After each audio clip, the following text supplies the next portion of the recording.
तो हम लोग बात कर रहे थे बनी इसराइल के बारे जो सूरह अल माइदा में बात हो रही थी। उसके बाद यहाँ पर कमेंट किया गया है कि सिर्फ ये इज़राइट्स के बारे नहीं है, ये मुसलमानों पर भी फिट होता है, जिसका नाम था the well known sects of Khawarij who emerged from 9659 AC, some 27 years after the death of Prophet Muhammad, peace be upon him, who were opposed the Prophet cousins and for Khalifa Ali ibn Talib radiallahu anhu, whose blood they demanded। मतलब और ये लोग misguided people थे। मतलब जैसे कि बनी Israel के कुछ लोग जो है जूइश जो है वो अपने सही टीचिंग से दूर हो गए, उसी तरह जो है मुसलमानों में कुछ ग्रुप्स ऐसे बने जिनको कहा गया है खवारिज, राइट। और ये खवारिज ऐसे कौम थी जो कि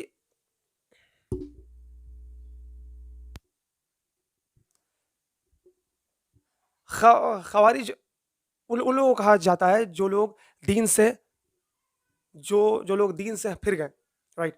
और ये हुआ था कब? जब मोहम्मद सल्लल्लाहु अलैहि वसल्लम जब अली रदी अल्लाह अन्हु के वक्त में।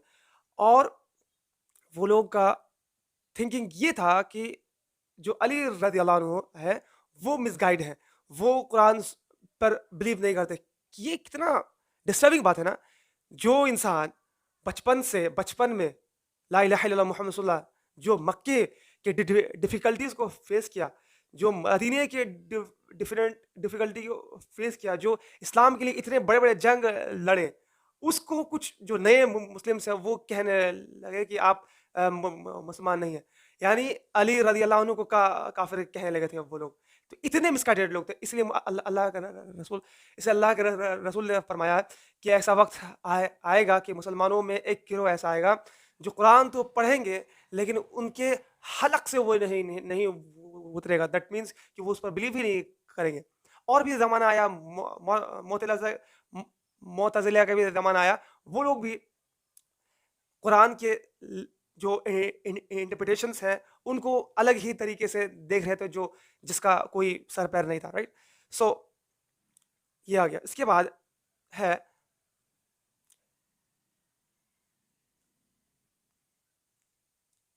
इसीलिए इस्लाम क्या यहाँ पर लिखा हुआ है, such ruthlessness and insensitivity are total alien to Islam. Jewish and anybody disperse a strong sense of insensitivity and artificial religious piety towards Islam and its follower.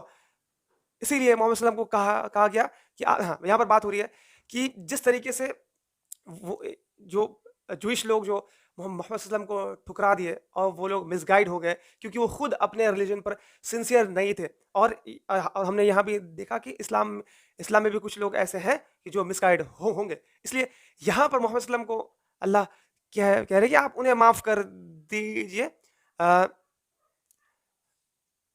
and pardon them and excuse their deed, for God loves those who behold। और अल्लाह कह रहे हैं कि मोहम्मद सल्लल्लाहु अलैहि वसल्लम को आप उनको छोड़ दीजिए, पार्डन कर दीजिए। अल्लाह उनको माफ करता है जो खुद माफ करने वाला होता है, राइट। उसके बाद यहाँ पर बात हो रही है, as God has made a covenant with Jews, so he made a similar one with Christians also। अब यहाँ पर जो आपका क्या बोलते हैं सब्जेक्ट मैटर है, मतलब क्या बोलते हो ऑडियंस है, अब यहाँ पर चेंज हो रहा है। अब यहाँ पर कौन आ रहा है? अब यहाँ पर क्रिश्चियन के बारे में बात हुई। मतलब सबसे पहले मुसलमान के बारे, फिर यहूद के बारे यानी जूस के बारे, फिर अभी क्रिश्चियन के बारे यानी ईसाई के बारे।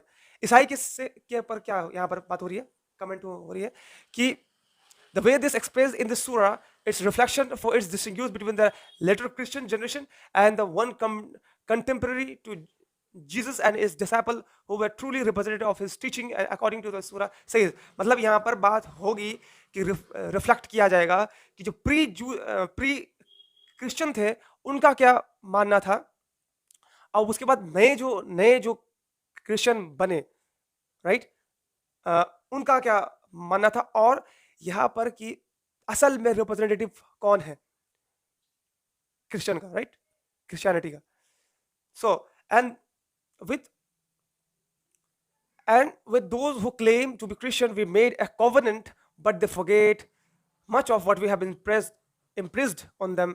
Therefore, we allow them to drown in by their enmity, and hatred shall be entire till the day of resurrection, when God shall inform them with what they had done. मतलब कि यहाँ पर भी, यानी जो आपके क्रिश्चियन थे, उनके भी साथ अल्लाह ने कुछ मुआहिदा किया था कि तुम जो है, बट अल्लाह के मुआहिदे को वो लोग ने तोड़ दिया। वो लोग भी भूल गए, जैसे कि जैसे कि जूस भूलते हुए आए थे, सेम टू सेम वो लोग भी भूल गए, राइट।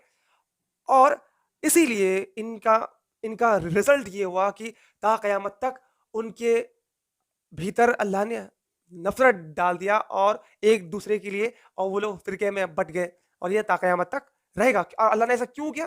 क्योंकि उनका अमल के तो जैसा उनका अमल था, राइट। उनका क्या क्या था कि वो लोग जो है अल्लाह की किताब जो इंजील है उसको सीरियसली नहीं लिए, मतलब उसमें जो रूल और रेगुलेशन है उनको मानने से ये इनकार कर दिया। मतलब दो दो एक्सट्रीम हो गया। जो आपका यहूद थे वो लोग इतना एक्सट्रीम हो गए कि सिर्फ rule rule rule rule regulation, और अल्लाह से कोई असल वास्ता नहीं। और जो क्रिश्चियन हो गए, इनका जो है ये रूल को बोले कि नहीं, हम रूल को नहीं मानेंगे, उतना ज्यादा टफ नहीं।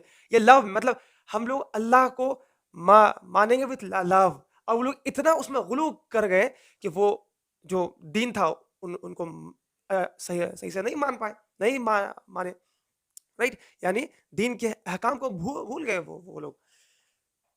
So, the history of Christianity would bear this out completely. The relation between the various Christian churches are repetitive. यहाँ पर बात की गई है, जो इस बुक में जो बात की गई कि क्रिश्चियन के बहुत सारे सेक्ट्स हैं, जो कैथोलिक है, कैथोलिक, प्रोटेस्टेंट, और बहुत सारी स्कूल ऑफ थॉट है।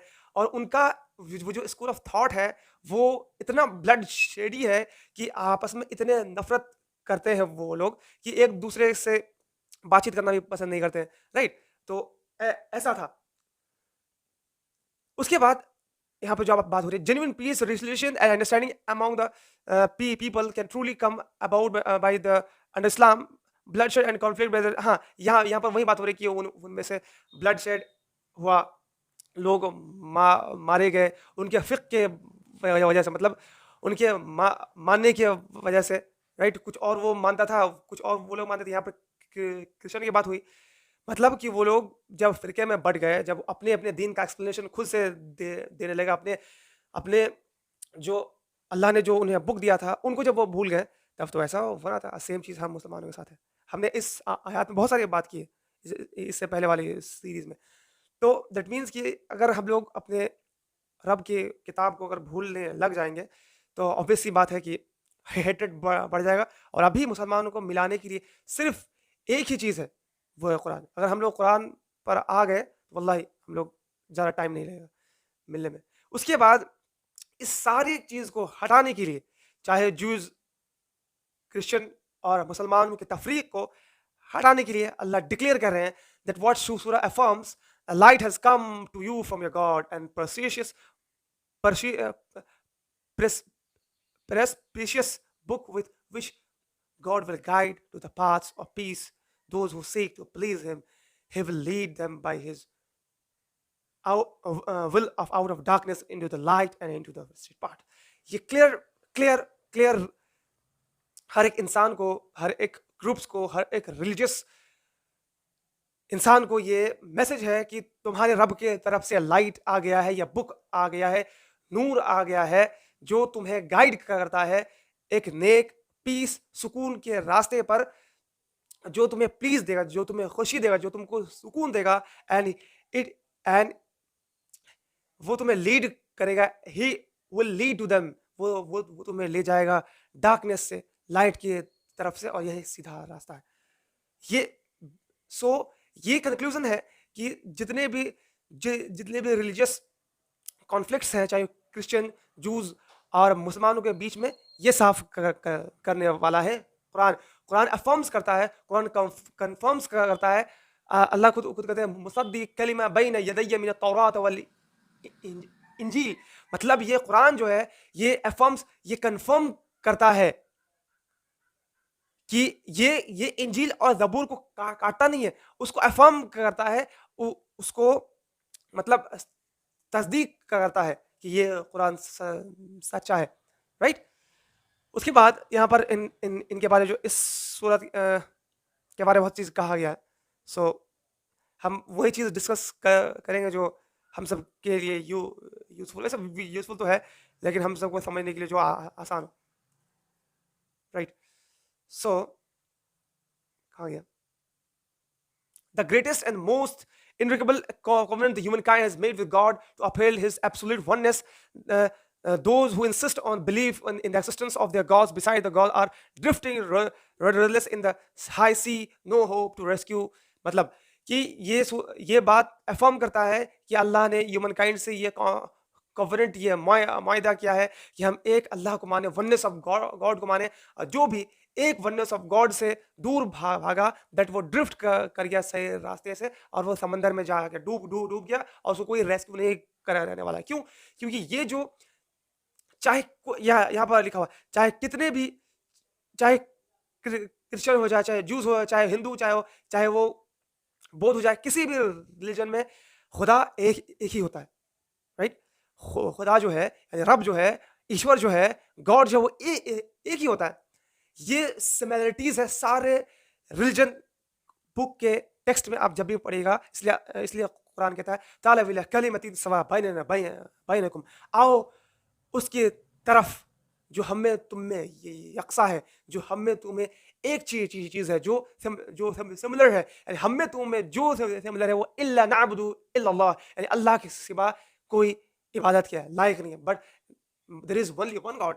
तो ये सारे बुक्स कहते हैं, राइट। हाँ, उसके माँ जो रिलीजन के मानने वाले उसको अलग तरीके से इंटरप्रेट करके वो बहुत सारे ईश्वर बना देते हैं। बट आप किसी भी नॉन मुस्लिम भाई को पूछ लीजिए, अच्छा आप जिसको पूछते हैं उसके बाद भी असल में ये ब्रह्मांड, ये पूरे यूनिवर्स को कौन बनाने वाला है, तो बोले कि एक ही है ईश्वर, राइट। तो मेरा कहना भाई, अगर एक ही ईश्वर है तो आप एक ही को पूजिए, एक ही की इबादत कीजिए, राइट। तो ये इस पर बहुत सारे डिस्कशन किया जा सकता है। सो उसके बाद यहाँ पर जो